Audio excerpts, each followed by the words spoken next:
C'est une formidable histoire qui a commencé il y a une quinzaine d'années. J'ai été plus ou moins tuyauté sur cet orchestre par une de mes amies françaises et qui m'a dit j'ai découvert un orchestre fantastique, c'est pour toi. Moi à l'époque je m'occupais de grands artistes français, j'étais producteur avec mon épouse Francis Cabrel, Claude Nougaro, Vanessa Paradis, entre autres. Et j'étais bien comme ça, quoi. Et je me suis dit, mais qu'est-ce que je vais faire avec 100 musiciens? Mais en même temps, ça m'a intrigué. Donc, à force d'insister, j'ai été les voir en Hongrie, au fin fond de la Hongrie. Hein, je me rappelle, ça s'appelait Gödöllő, dans un théâtre vraiment genre communiste, avec une espèce de grande plaque en métal en fond de scène, un plafond de 10 mètres de haut. Enfin, vraiment, c'était pas l'époque du rideau de fer, il y a 15 ans, c'était déjà... Surtout la Hongrie était bien ouverte, mais bon, voilà, il fallait oser, il fallait imaginer voir un spectacle là-dedans. Et dès qu'ils ont été en scène, je me suis dit, là, il se passe quelque chose, ça vaut franchement le coup d'écouter jusqu'au bout, quoi.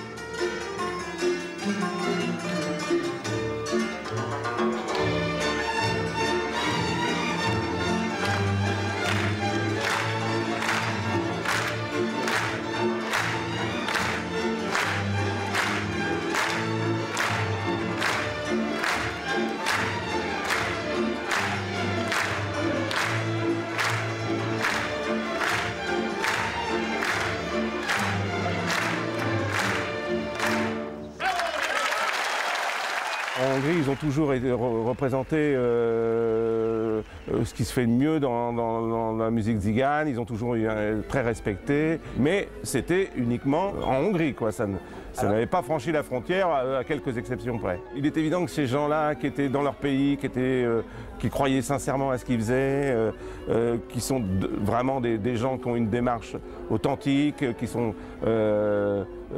absorbés par leur musique, ils ne savaient pas imaginer leur business. Donc pour moi, j'étais la bonne fée qu'arrivée de l'Occident. Il y avait encore l'image qui perdure, je pense.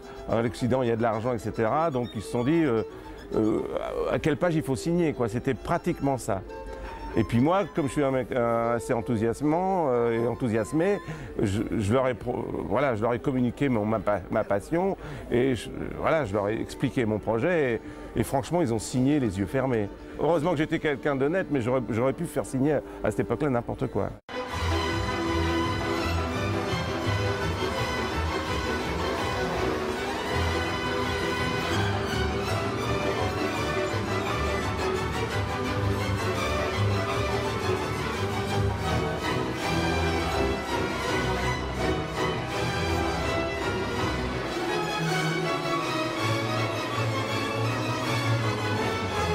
On va dire qu'il y a 70% des gens qui sont tout le temps là.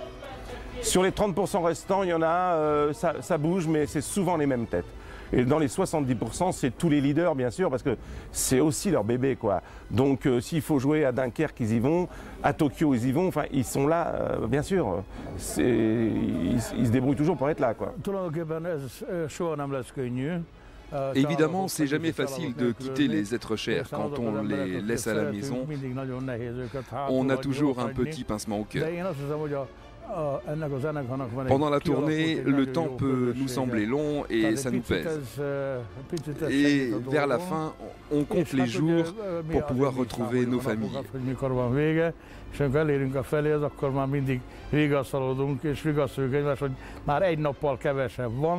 Il est certain qu'il y a une vraie convivialité et une vraie complicité au sein de l'orchestre. C'est notre nouvelle famille, même si ça n'enlève en rien le plaisir de retrouver chaque fois nos proches. Mais tout le monde fait les efforts. Moi, j'ai appris quelques mots hongrois. Bon, des mots qui me servent, genre il faut aller en scène, on est en retard, etc. Bon appétit, bonsoir, tout ça. Mais eux ont fait des efforts d'apprendre le français. Et puis, souvent, quand les gens s'aiment, j'ose pas dire ça, mais quand les gens s'aiment, il n'y a pas besoin de parler des fois. Et puis moi, voilà, je suis séduit par leur musique, je pense qu'ils sont très respectueux de mon travail, de ce que je leur amène. Et je veux dire, ça suffit pour être une seconde famille. Et bien sûr, j'ai des relations très privilégiées avec certains, notamment avec M. Sander Rigaud-Bouffo, qui est un homme exceptionnel. Là, on parle en anglais tous les jours de la semaine. On est très très proches. Je l'appelle mon frère et m'appelle son frère aussi, quoi. On est très proches.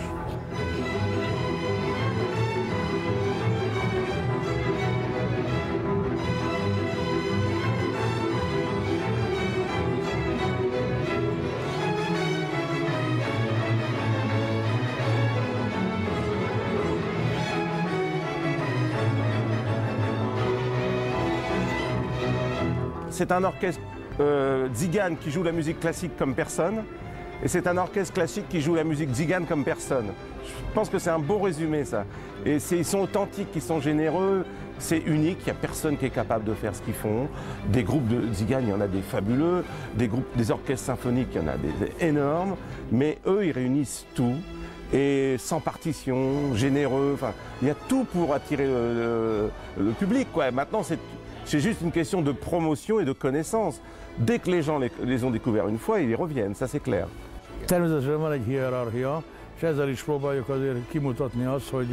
la troupe, chaque musicien porte un gilet d'une couleur spécifique qui a une signification. Les gilets rouges, c'est pas péjoratif, représentent les petits soldats, donc la majorité de l'ensemble. Après, on trouve les gilets bleus qui sont portés par les solistes de l'orchestre. Chaque personne qui porte ces gilets-là a donc un niveau d'importance plus élevé par rapport aux autres. Ça sert également de leitmotiv au sein du groupe pour gravir les différents échelons. Et c'est très motivant pour eux. Vous avez pu observer que le soliste de cymbalum porte également un gilet d'une autre couleur, ainsi que le clarinettiste.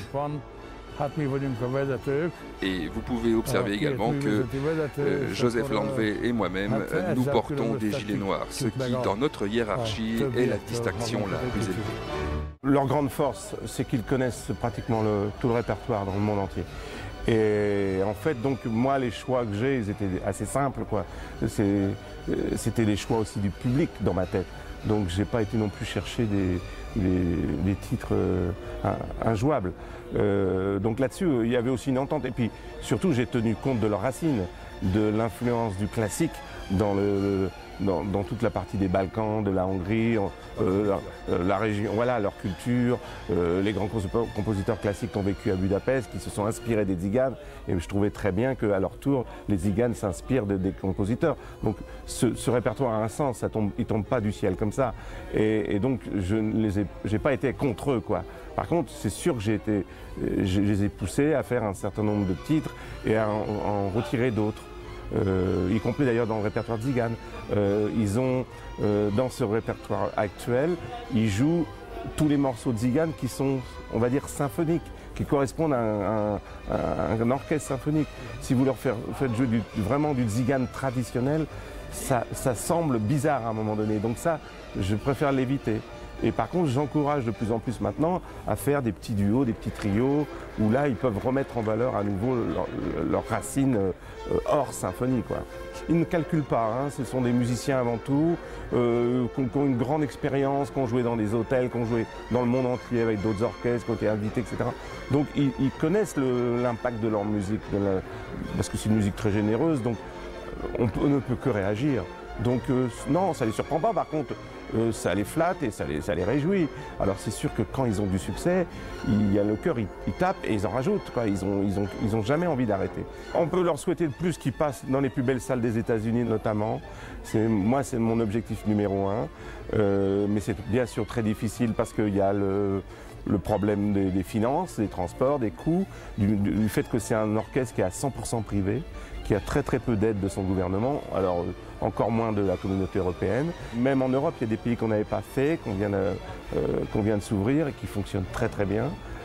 Donc voilà, ça suit son cours, mais ça ne peut pas se précipiter et ça ne peut que grimper tranquillement parce que voilà, c'est pas un artiste du top 50, c'est quelque chose de complètement unique et la meilleure promotion qu'on puisse avoir avec cet orchestre, c'est le bouche à oreille. Et c'est toujours un peu long, mais on constate que partout où on joue, quand on revient, ça marche toujours mieux. Le CD qu'on a fait cette année, qu'on a enregistré à Lyon et que j'ai mixé au Deutsche Grammophon Studio à Berlin est fantastique. Mais l'image, c'est aussi autre chose. On est aussi dans le siècle de l'image, quoi. Et notamment, pour aller aux États-Unis, pour aller dans certains pays, on va avec ce DVD faire un documentaire, faire des différents montages pour pouvoir s'ouvrir d'autres pays. Donc il n'y a rien de mieux que l'image pour montrer cet orchestre. J'en veux pour preuve qu'à chaque fois qu'on a un support télé, quel qu'il soit, quand on a une équipe de télé qui vient, même pour 2 minutes du journal télévisé, derrière les places se vendent, mais comme jamais on vend des places. Ça remplace tous les panneaux qu'on peut mettre, toutes les pubs qu'on peut faire dans la presse. Donc l'image avec cet orchestre est importante parce qu'on a beau les appeler en France les 100 violons de Zigan de Budapest, même chose à l'étranger, les gens ne comprennent pas qu'il y ait 100 personnes, ne comprennent pas le nombre de personnes qui est sur scène, ne savent pas ce que c'est exactement. L'image montre tout et l'image, elle donne envie. Donc c'est indispensable d'avoir l'image.